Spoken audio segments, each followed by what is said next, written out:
बिस्मिल्लाहिर्रहमानिर्रहीम। 9 class mathematics exercise 7.1 का question number 4 हम हल करने जा रहे हैं।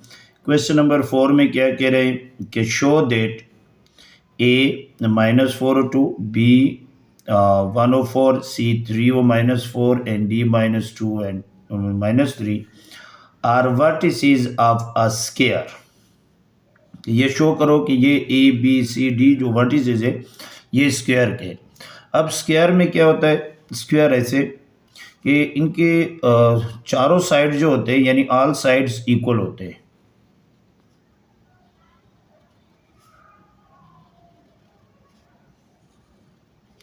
जैसे ये ए बी सी और डी का नाम मैंने दे दिया है, तो ये चारों साइड जो है ना आपस में क्या होने चाहिए, इक्वल होते हैं स्क्वायर में।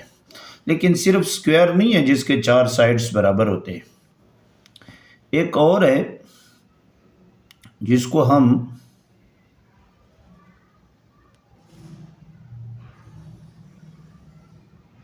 कुछ इस तरह से, जिसको हम रेम्बस के नाम से जानते हैं। रेम्बस के नाम से इसके भी चारों साइड्स बराबर होते हैं। क्या होते हैं? चारों साइड्स बराबर होते हैं। बहरहाल हमें कैसे पता चलेगा, हम कैसे डिसीजन लेंगे कि अगर चारों साइड बराबर भी आ गए यानी ए बी और फिर बी सी और सी डी और ए डी, तो हम कैसे डिसीजन लेंगे कि ये वर्टिसेस जो हैं ये स्क्वायर के हैं। इसके लिए हमें जो है ना क्या चाहिए, हम पिथागोरस थ्योरम यूज़ करेंगे। और पिथागोरस थ्योरम जब हम यूज़ करेंगे तो यूज़ करने के लिए सबसे पहले हम एक डायगोनल फाइंड करेंगे, यानी ए सी का डायगोनल यानी ए सी का डिस्टेंस भी हम फाइंड करेंगे। और वो डायगोनल हमारे पास होगा हाइपोटेनियस, और अगर ये हम लेंगे इसी तरह तो ये होगा बेस और ये होगा परपेंडिकुलर। फिर अगर हाइपोटेनियस जो एक साइड पे स्क्वायर लेते हैं और बाकी दूसरे साइड पे बी स्क्वायर और प्लस पी स्क्वायर पे ले लें, और अगर ये सेटिस्फाइड हो गया मतलब ये दोनों साइड बराबर हो गए, तो हम कह सकते हैं कि ये जो वर्टिसेस है वो स्क्वायर के होंगे। अगर वो सेटिस्फाइड नहीं हुआ तो ये स्क्वायर के नहीं है। ठीक है, तो सवाल हल करते हैं। सॉल्यूशन हमारे पास यहाँ पे हम फाइंड क्या करेंगे, ये डिस्टेंस हम फाइंड करेंगे। ए बी डिस्टेंस फाइंड करेंगे, फिर साथ में बी सी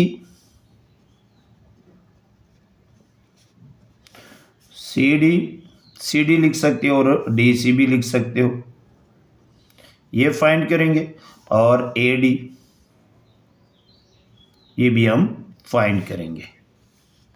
राइट, तो सबसे पहले मैं ए बी फाइंड कर रहा हूं, तो यहां पे ए जो पॉइंट्स दिए हुए -4 और 2, और बी के मैंने उठाए 1 और 4। इसको नाम दे दो x1 y1 x2 y2। Right, अब देखो मैं डिस्टेंस फार्मूला लिखूंगा, x2 minus x1 whole square plus into y2 minus y1 whole square. Put कर लो, x2 मेरे पास है 1 माइनस x1 की वैल्यू -4, तो ये माइनस और ये माइनस प्लस हो जाएगी होल स्क्वायर, प्लस y2 की वैल्यू है मेरे पास 4 माइनस और y1 की वैल्यू है 2।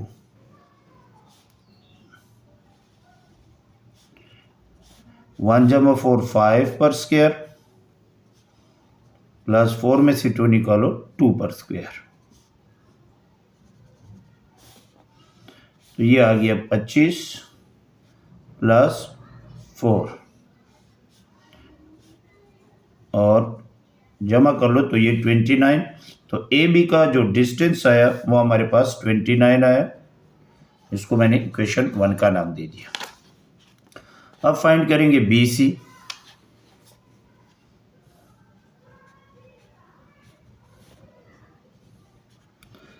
तो बी गिवन है हमारे पास। अच्छा, अब डिस्टेंस ऑफ बी से हम फाइंड करेंगे, तो बी की वैल्यूज यही है, सी यही है, x1 y1 x2 y2 दे दिया, इसका फार्मूला लिखा, वैल्यूज पुट करेंगे x2 यानी 3 माइनस x1 1 और whole square plus into y2 -1 और ये माइनस y1 की वैल्यू है मेरे पास 4, इस पर स्क्वायर और ये अंडर रूट। अब 3 में से 1 निकालो 2, इस पर स्क्वायर प्लस इंटू -1 और -4 -5 पर स्क्वायर, ये 2 2 4 प्लस -2 टाइम्स करोगे तो प्लस 5 2 टाइम्स करोगे तो 25 और 4 और 25 को जमा करोगे तो 29 और ये हमारा 2 आ गया। ये डिस्टेंस ऑफ बी सी है। And now find distance of C D.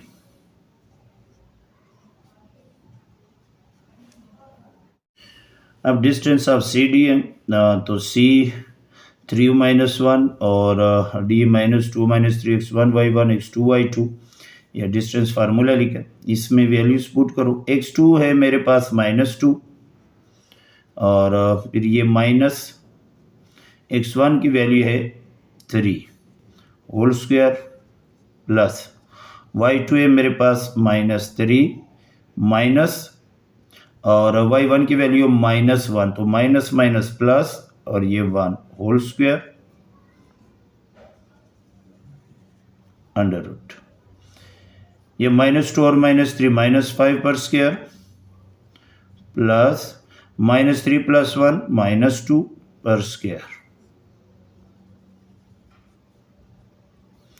Minus को 2 टाइम्स करोगे प्लस 5 को 2 टाइम्स करोगे 25 प्लस -2 टाइम करोगे प्लस 2 को 2 टाइम्स करोगे 2 2 ज़ा 4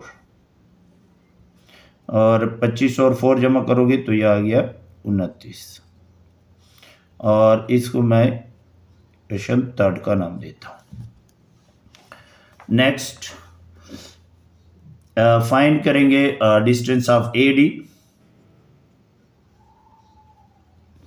तो ए हमारे पास है जो गिवन है वो है -4 और 2 और डी हमारे पास है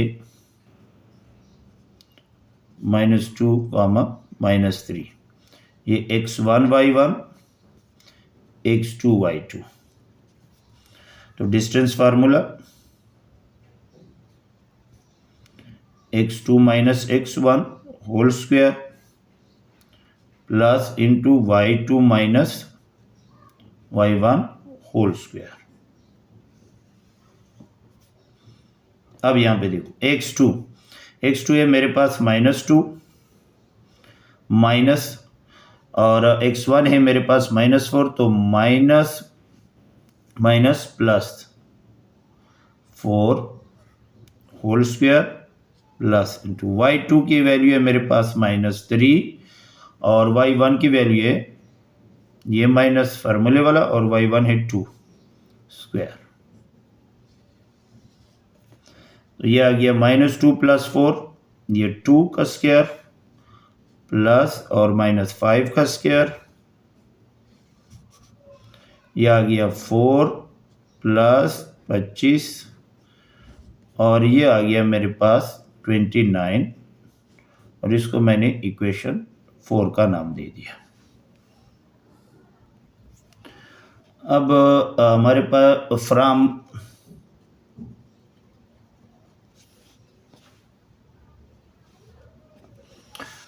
1 2 3 एंड इक्वेशन 4 जो है ये all sides equal, all sides आ गए इक्वल,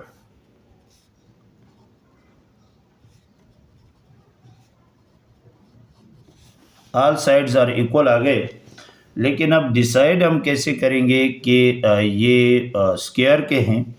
तो यहाँ पे सबसे पहले हम क्या फाइंड करेंगे,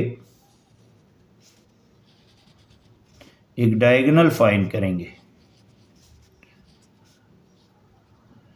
डायगोनल ये भी है और ये भी है, तो मैं यहाँ पे डिस्टेंस ऑफ AC फाइंड करूँगा। तो डायगोनल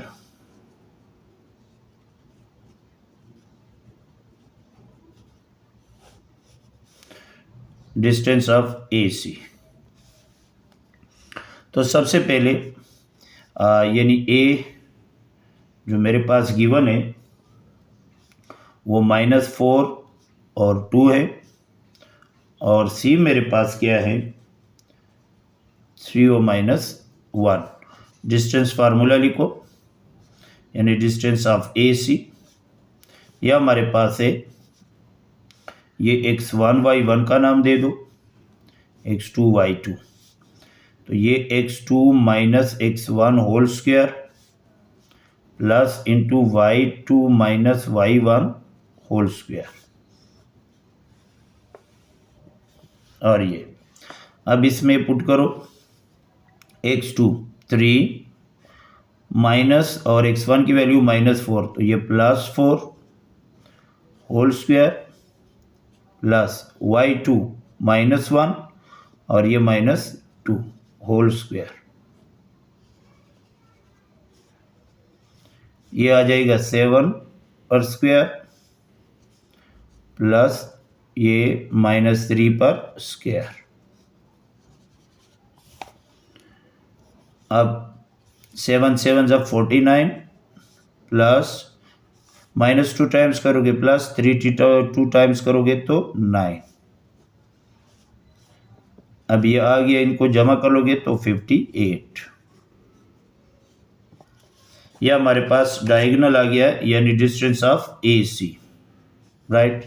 ये अब हम यूज़ करेंगे पिथागोरस थ्योरम। अगर पिथागोरस थ्योरम सेटिस्फाइड हुआ तो ठीक है, हमारे पास ये जो गिवन वर्टिसेस है ये किसके हैं, स्क्वायर के हैं। Now we use Pythagoras theorem.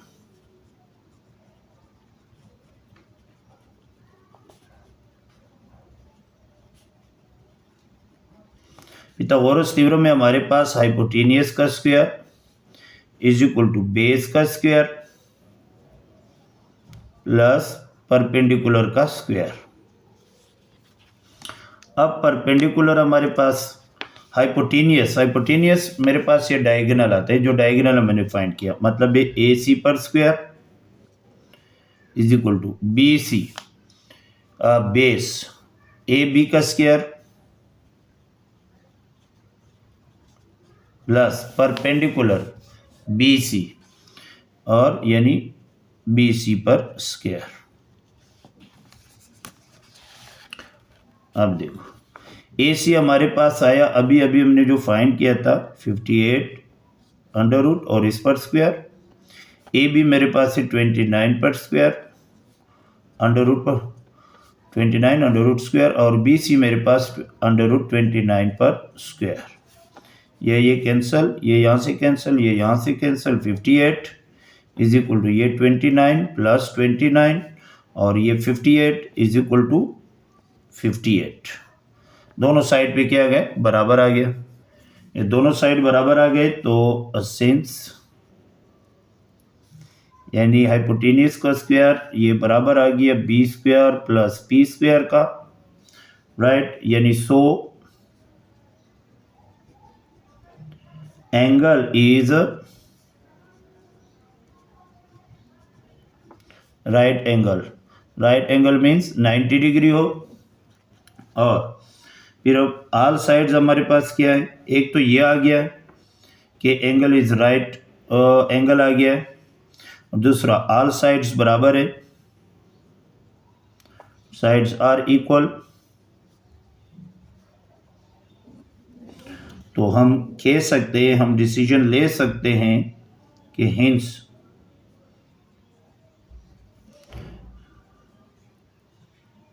the given points are the vertices of a sphere।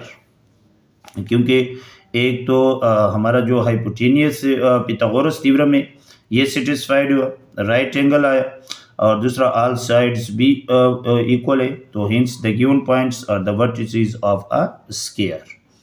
तो ये आपका हो गया क्वेश्चन नंबर 4। अच्छा, क्वेश्चन नंबर 5 है हमारे पास, show that A B C and D given है आर द वर्टिसेस। ये ए बी सी और डी वर्टिसेस गिवन है और ये कह रहे हैं कि ये ऑफ अ पैरेललोग्राम, कि ये शो कर लो कि ये पैरेललोग्राम के। तो ये देखो हमारे पास एक होता है रेक्टेंगल और एक होता है पैरेललोग्राम।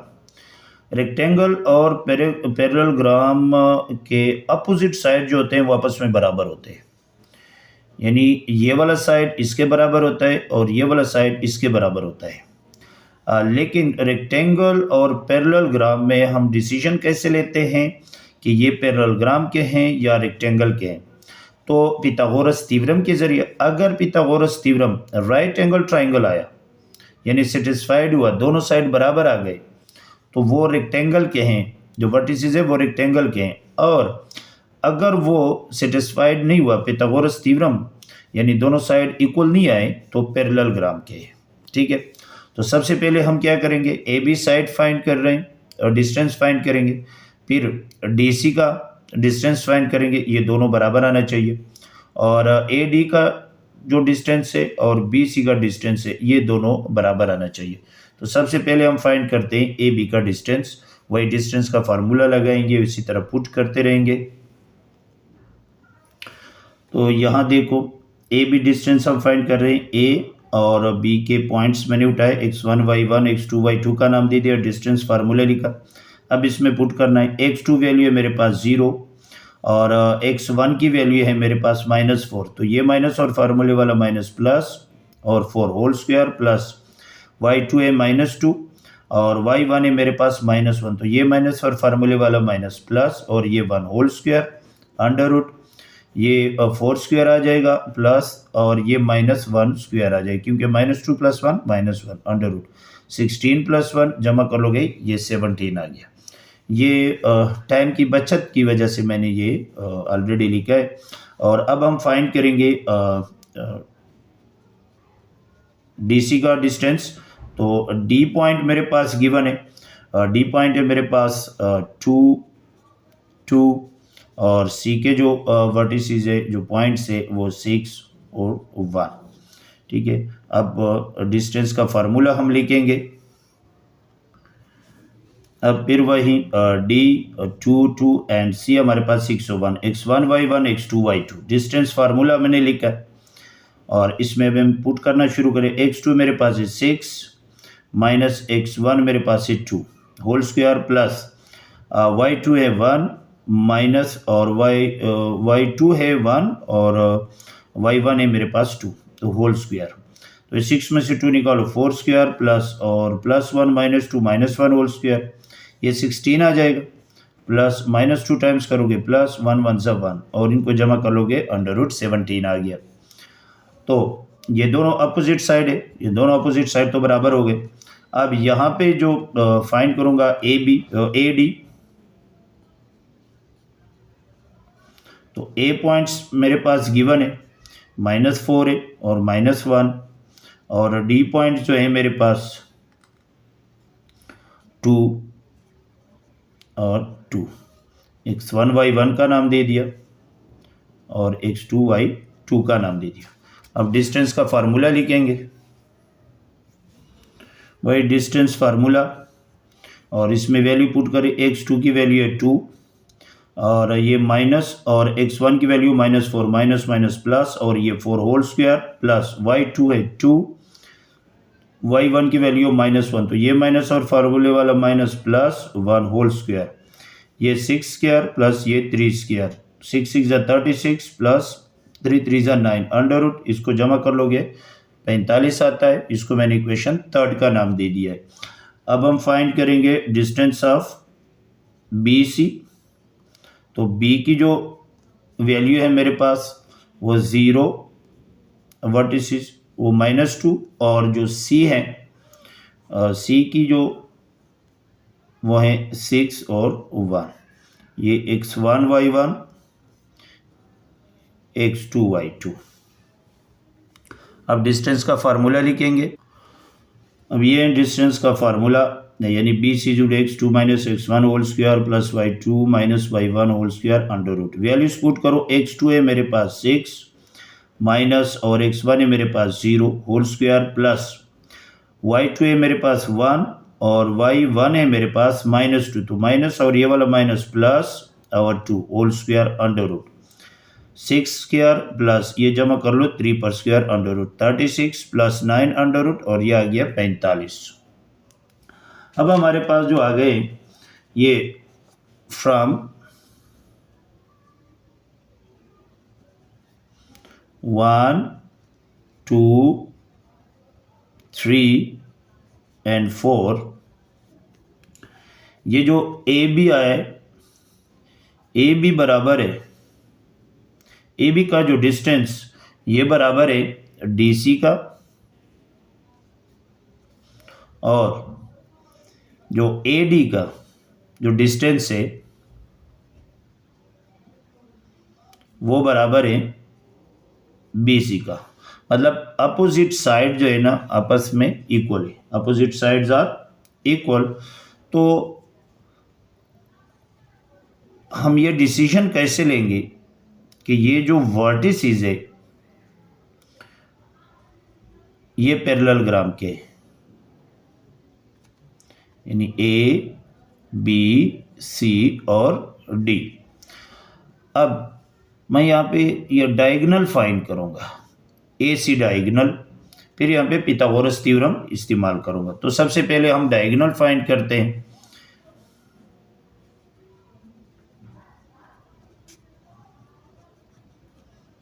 डायगोनल है हमारे पास ए सी, तो ए की जो पॉइंट से वो गिवन है -4 -1, और सी की जो गिवन है वो है 6 1, यही x1 y1 और x2 y2।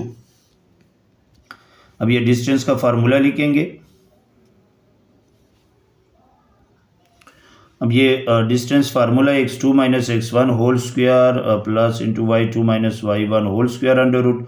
वैल्यूज पुट करो, x2 6 और x1 है मेरे पास -4, तो ये माइनस और फार्मूले वाला माइनस प्लस और 4 होल स्क्वायर प्लस y2 1 है और y1 -1 है, तो ये माइनस और फार्मूले वाला minus plus 1 whole square under root. ये जमा कर लो 10 स्क्वायर प्लस और ये जमा कर लो 2 पर स्क्वायर अंडर रूट। 10 10 ज़ा 100 प्लस 2 2 ज़ा 4, जमा कर लो 104 आ गया। तो डायगोनल मेरे पास आ गया है 104 अंडर रूट। अब हम यूज़ करेंगे पिथागोरस थ्योरम। पिथागोरस थ्योरम अगर सेटिस्फाइड हुआ, दोनों साइड बराबर आ गई, तो ये पैरेललोग्राम के वर्टिसेस नहीं है, ये रेक्टेंगल के। लेकिन अगर ये सेटिस्फाइड नहीं हुआ, दोनों साइड बराबर नहीं आए, तो हम डिसीजन ले सकते हैं कि ये पैरेललोग्राम के हैं, ये जो गिवन वर्टिसेस है। अब ये यूज़ करेंगे पिथागोरस थ्योरम। पिथागोरस थ्योरम में हमारे पास हाइपोटेनियस का square is equal to base का स्क्वायर प्लस परपेंडिकुलर का स्क्वायर। तो हाइपोटेनियस अभी जो हमने फाइंड किया था, ए सी का जो डिस्टेंस आया था वो था 104 अंडर रूट, तो इसकी जगह 104 अंडर रूट और इस पर स्क्वायर लूँगा इज इक्वल टू, ये बेस है, तो बेस जो ए बी का डिस्टेंस है वो मेरे पास आया हुआ है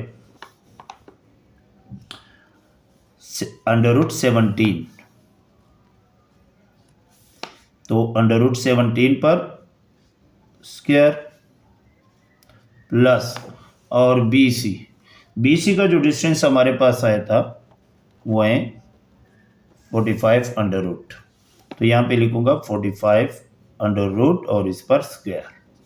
यहाँ और ये कैंसिल 104 आ गया इज इक्वल टू, यहाँ और ये कैंसिल 17 आया प्लस ये और ये कैंसिल 45 आया, तो 104 इज इक्वल टू और 17 और 45 को प्लस कर लोगे तो ये हमारे पास आता है 62। अब ये दोनों साइड बराबर नहीं है तो ये नॉट इज इक्वल, तो मैं लिखूंगा सिंस जो AC है हाइपोटेनियस, ये not is equal to B square plus P square के, सो एंगल ये लिखना ज़रूरी है, not right angle. Right angle means यानी 90 डिग्री नहीं है, और जब 90 डिग्री नहीं हो तो ये पैरेललोग्राम है, और अगर 90 डिग्री होता तो रेक्टेंगल के। हेंस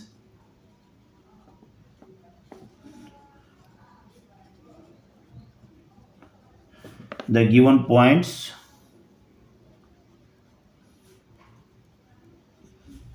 are the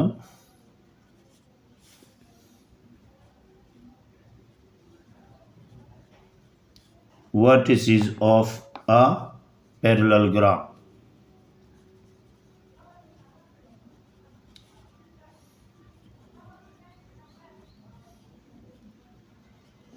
राइट, ये हमने डिसीजन लिया, और डिसीजन यहाँ पिथागोरस थ्योरम से बिल्कुल सेम है, बहुत ही आसान है। बस सिर्फ आप इतना समझो कि स्क्वायर में क्या होता है, ऑल साइड्स इक्वल होते हैं, और पिथागोरस थ्योरम सेटिस्फाइड होता है, तो वो स्क्वायर के वर्टिसेस है। और रेक्टेंगल और पैरेललोग्राम में फ़र्क यही है कि रेक्टेंगल और पैरेललोग्राम के अपोजिट साइड जो है ना वो बराबर होते हैं, लेकिन हम डिसीजन कैसे लेते हैं कि पैरेललोग्राम के हैं या रेक्टेंगल के। अगर पिथागोरस थ्योरम सेटिस्फाइड है यानी दोनों साइड इक्वल है यानी राइट एंगल है, तो वर्टिसेस जो गिवन है वो रेक्टेंगल के हैं। और अगर पिथागोरस थ्योरम सेटिस्फाइड नहीं है और यानी राइट एंगल नहीं है, तो इसका मतलब ये है कि जो गिवन वर्टिसेस है वो पैरेललोग्राम के हैं। ठीक है, थैंक यू। ये था क्वेश्चन नंबर 5, और नेक्स्ट हम हल करने जाएंगे क्वेश्चन नंबर 6।